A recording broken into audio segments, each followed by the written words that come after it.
Hey everybody, Jeff Antoniuk here. Well, this week we are going to do a recycled Digging Deeper Jazz video on how to recycle jazz. This is actually one of the most important, one of my favorite of the 200 Digging Deeper videos. I wanted to present it to you. And this is a great way to go. It's about taking licks, devices, ideas, Charlie Parker vocabulary, whatever it is, and finding other ways to use it, because I know this is how our heroes did it too. Different harmonic settings for maybe the same melody. Pretty interesting. So dig into it here.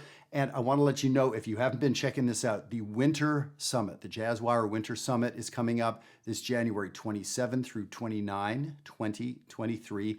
It's online, and that is so folks all around the world, across North America, across Europe, Australia, everywhere, can join us.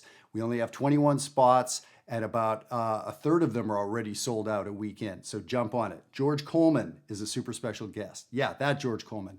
We have Paul Bolenbach on guitar. We have Buster Williams on bass, and more faculty going to be announced. So visit the website, see who's coming, jump on, and we'll see you there. Enjoy your recycled jazz.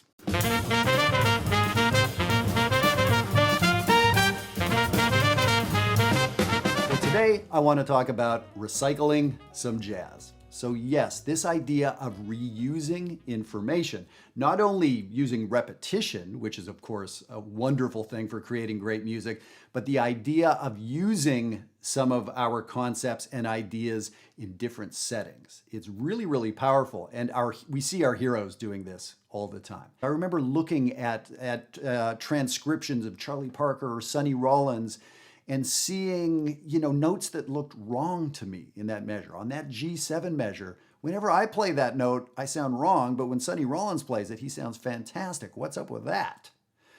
Well, I think it has a lot to do with what we're gonna talk about here. You're gonna enjoy this. And I've got a cool announcement for you. I try to have a good announcement for you every video. I've got a good one for you here. So let's look at this. This is a Charlie Parker lick. This is a moment from one of his solos over Confirmation, and it's in the bridge. There's a 2-5-1 progression. When he gets to the 1 chord, he plays this lick.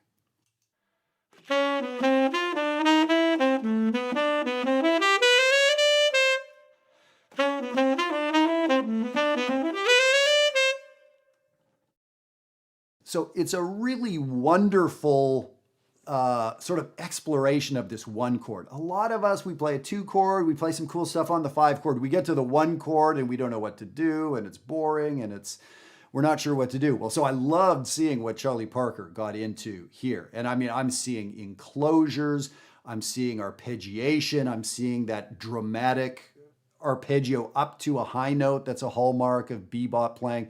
So there's so much in here that I really wanted to sort of learn it, understand it, and get something like this into my playing. So fantastic. I learned this lick, and now I'm learning it in 12 keys, and I'm trying to fit it in over this C major situation. Let me play it for you with the accompaniment. So you're gonna hear a 2 chord, a 5 chord, and then I'm gonna play the lick in the 3rd and 4th measure where it would show up when Charlie Parker was playing it. I'll play it twice for you.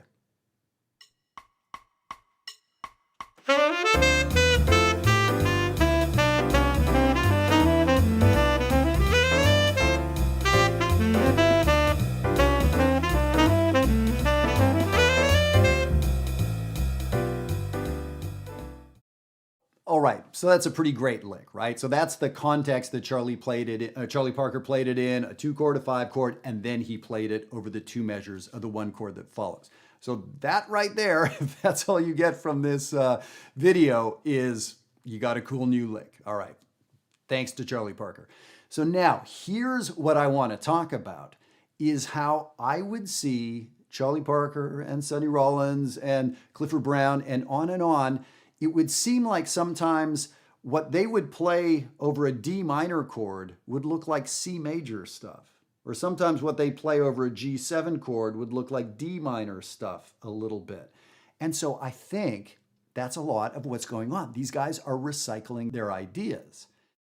So if we look at item number 2 on the sheet, all I've done is taken Charlie Parker's lick from item number 1, but put it over the 2-5 portion. This is not where Charlie Parker played it. So now I'm going to play it in the first two measures. So the idea is this is C major stuff. I'm putting it in a whole different part of the progression. To my ears, it kind of works pretty good. Check it out.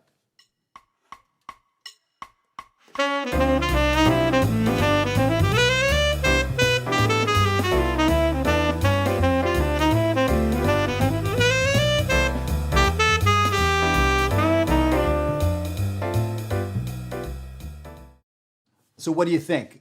Was that alarming? Did that sound terribly wrong? No, none of the above. That sounded just fine. So again, that's not where Charlie Parker played this. I don't know if he ever played that lick over those chords. But again, this idea that the D minor material is all D Dorian. It's the white notes on the piano. The G7 material, G Mixolydian, white notes on the piano. The C major stuff, C Ionian, the white notes on the piano. So not that we can and should always interchange D minor material with G7 material with C material, but we do know that we can do that. And here's the thing, the bebop guys would do that. I would see G7 moments in a Sonny Rollins solo where there would be a D minor 7 arpeggio in the middle, going up to that C. A note that most teachers will tell you to avoid on a G7. Don't accent a C. Don't really play a C on a G7. It's not a great sounding note. And here's Sonny doing something like that. Well, I now understand that in that moment, he was thinking D minor on that G7. So that's kind of what we're doing here. So I'm taking this C major lick and I've now put it over a different harmonic setting, the 2/5 part. And I think maybe we agree. It sounds pretty good. Let's go on to item number 3. Let's put this in a different setting. Here in item number 3, we have a 1-6-2-5 progression, as if we were playing rhythm changes or Good Bait or, one of those bebop songs with this 1-6-2-5 progression. So now this melody, this Charlie Parker lick, again, is being reharmonized.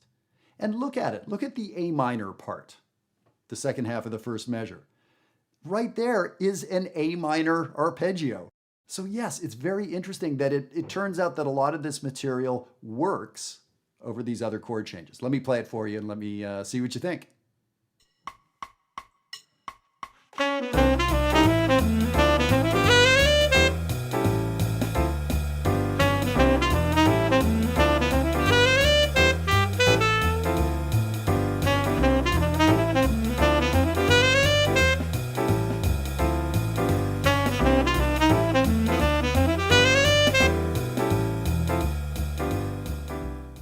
Okay, so if you didn't know where that lick came from, if you did not know where it was meant to be played, that's awesome over that, right?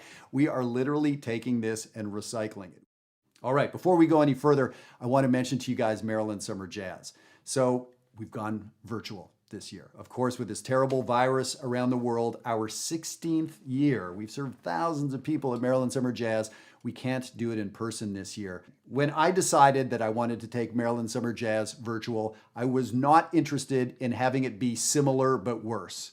Hey, here's Maryland Summer Jazz like we usually do it, but it's just going to be not as good. I have no interest in that ever. So it's going to be different and it's going to be better.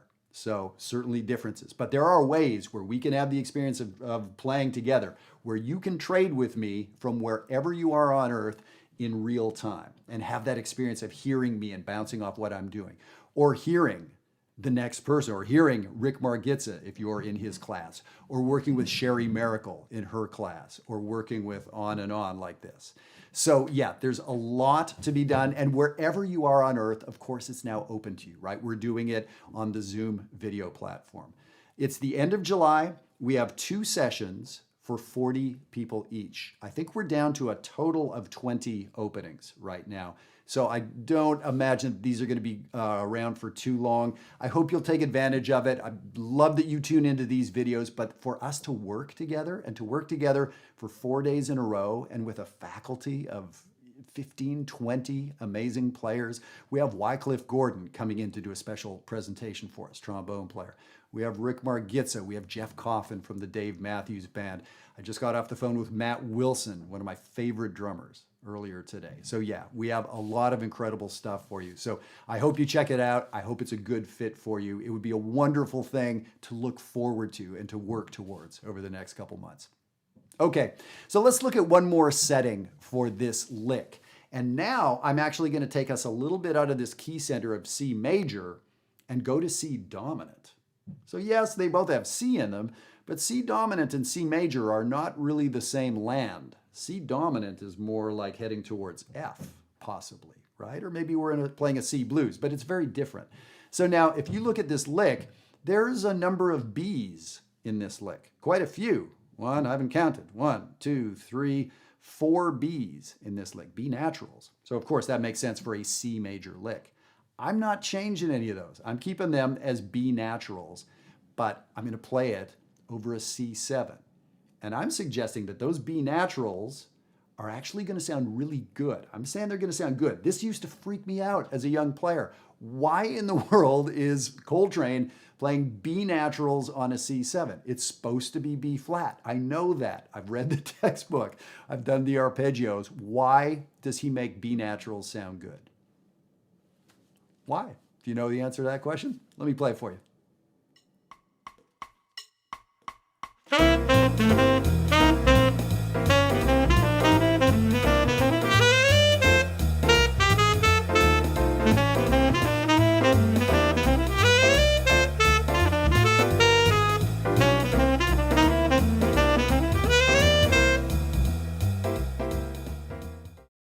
All right, so there was a blues progression, and in 3 different places in that blues progression, I played that lick over 2 measures of C7.